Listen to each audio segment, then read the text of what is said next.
It seems like more and more people are understanding the truth that the idea of church was never meant to be a building or a service time, but that church really refers to people, and that we need to think about it more like family. Your family is a family regardless of whether you meet in a home or regardless of whether you have a reunion. They're always a family. And in the same way, the church is always the church. It was a church before they had a building, and a church before they had these formal gatherings. The church just means the followers of Jesus Christ. Now, while we may agree that the church is the followers of Jesus Christ, that doesn't mean we're all in agreement, because there's so much disagreement on what it means to be a follower of Jesus Christ. Just like we can distort the concept of fearing God, we can also distort the concept of following Jesus. And it's a pretty simple concept. I mean, Jesus says, "Follow me." It's the first thing he said to his disciples, "Follow me, and I will make you fishers of men." Now, granted, he was talking to fishermen, and he was saying, look, okay, forget the fish for a second. Follow me, and I'm going to have you not just catch fish, I'm going to have you catch people. And it's the last thing that Jesus said to his disciples too. He says, you know what, now go and make disciples, go and make these other followers of me, and baptize them and teach them to obey everything I commanded you. So the first thing Jesus says to his disciples is, follow me, and I'll make you fishers of men. Last thing he says is, go and make these disciples, these people who follow me. And in between those two statements, he spent a lifetime of showing them what it means to follow God, showing them what it means to make disciples or to fish for men. It's this idea of we get more and more people to come under the authority of God, to actually submit to him and live the way that God wants us to. And so he tells his disciples, he goes, follow me, and I'm going to teach you how to do this. He spends his whole life doing it. Then he goes, now go and do the same thing.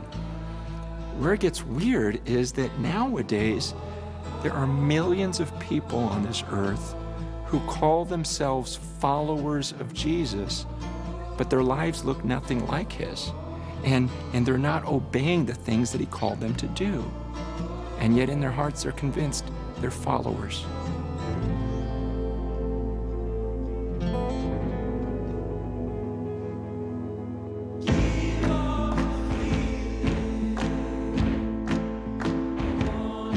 When we were kids, this was a lot easier. Remember when we were kids and we played that game, Follow the Leader?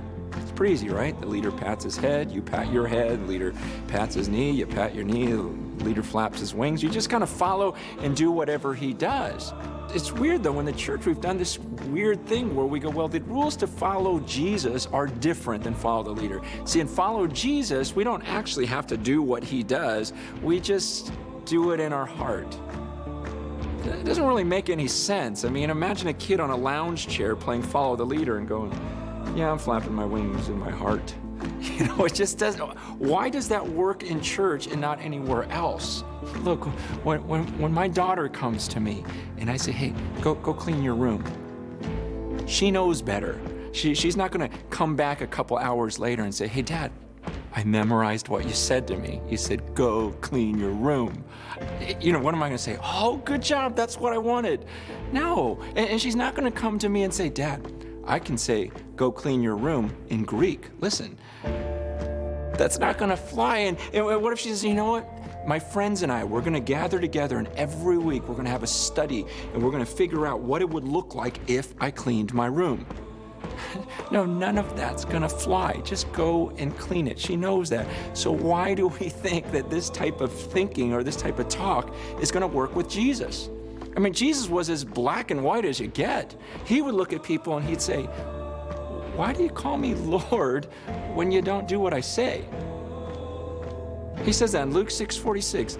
Why do you call me Lord when you don't do what I ask you to do? I mean, why would you call someone your master and then not listen to him? And he says in Matthew 7:21, he goes, listen, not everyone who says to me, Lord, Lord, is going to enter the kingdom of heaven. It's only the one who actually does the will of my Father who is in heaven.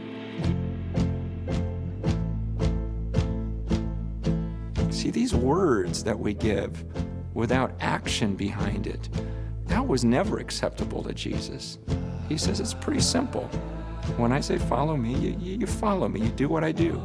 And when I ask you to do something, you just obey.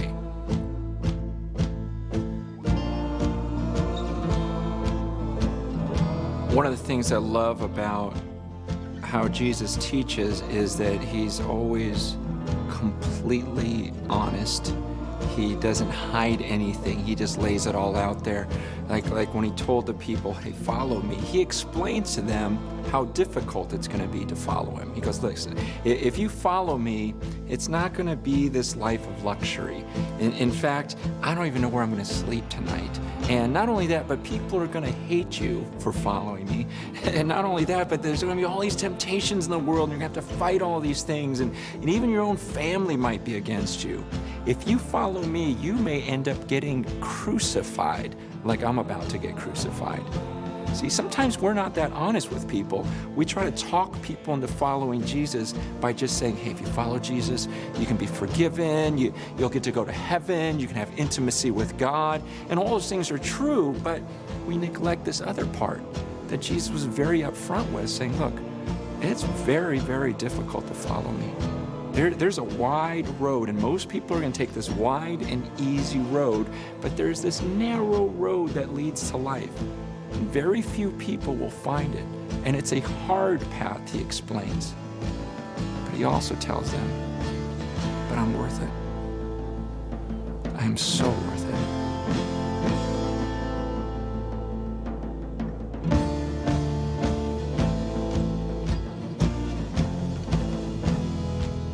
The question of following Jesus maybe isn't so much about how do we follow Jesus, because I think that's obvious.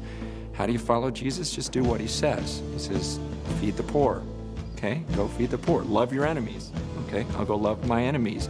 You know, do good to those who hate you. Okay, if someone hates me, I'm going to do something good for he explains, and so it's really not confusing how to follow Jesus. Maybe the question that most people struggle with is why? Why should I follow this Jesus then? If this road is so narrow and so difficult, then why should I follow him? And part of me goes, do we really need an answer to why? I mean, after all, isn't it just a little bit of a privilege and an honor that we get to follow the Creator?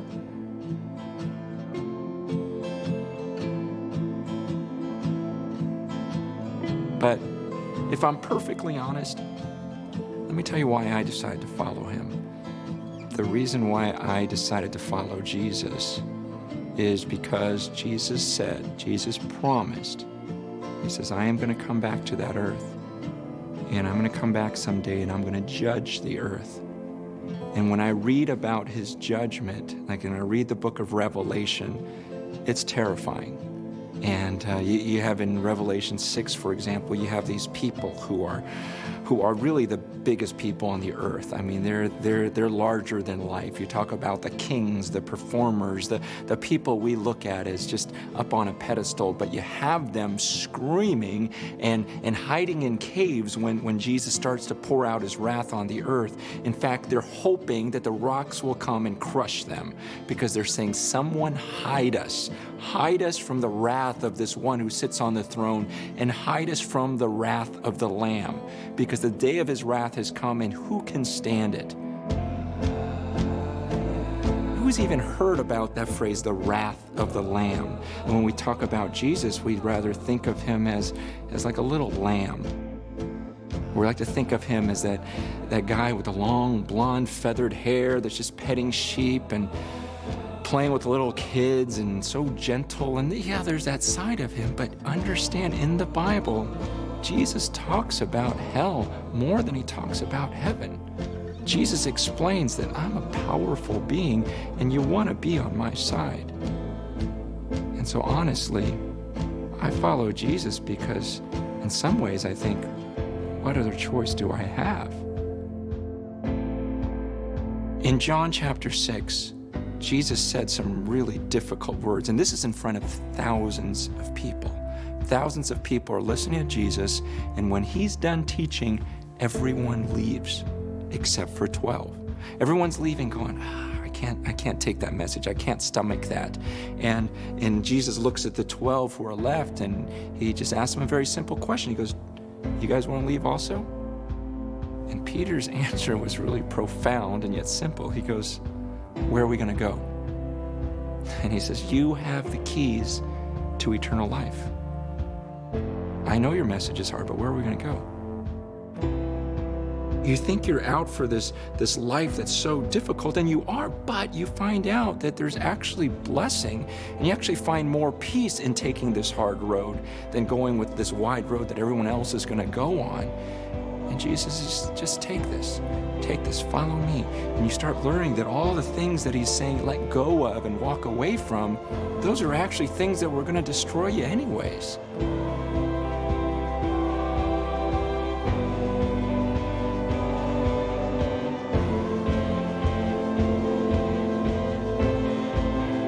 Jesus says, if you're going to try to save your life, you're going to end up losing it. But if you lose your life for my sake, then you're going to find it. In other words, if you're going to try to hold on to all these things and try to save every bit of life and everything that brings you pleasure, he goes, you're going to end up losing your life that way.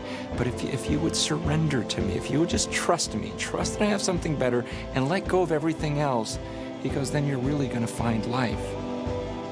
I mean, think about it. You really think that Jesus needs anything from us? He's the creator. Jesus wants to give. He wants to bless. In fact, when Peter says, Jesus, we gave everything up for you, Jesus quickly stops Peter and says, hold on. He goes, everything you gave up, you're going to end up being rewarded for it. I'm going to give you 100 times what you gave up. He goes, don't you understand this life of giving and serving other people? He goes, you're actually going to find blessing in it because it's more blessed to give than to receive. And so when you let go and you start surrendering those things and you start following Jesus, you realize that, wow, surrendering to him is actually a great thing. And as we surrender, it's the God of the universe who then humbles himself and says, yes, I'm your leader, but I'm going to serve you. I'm going to wash your feet. I'm going to die on a cross for you. I'm going to listen to your prayers. And in a sense, we've got God himself caring for us.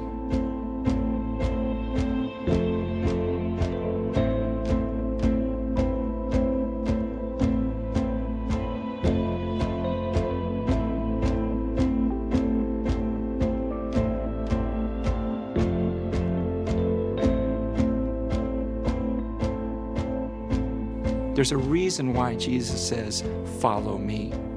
It's not because he needs me. It's not because he needs anything that I have to offer. But he's telling me, follow me, because this is the way that I'm going to lead you to a life that goes way beyond anything you could have ever come up with by yourself.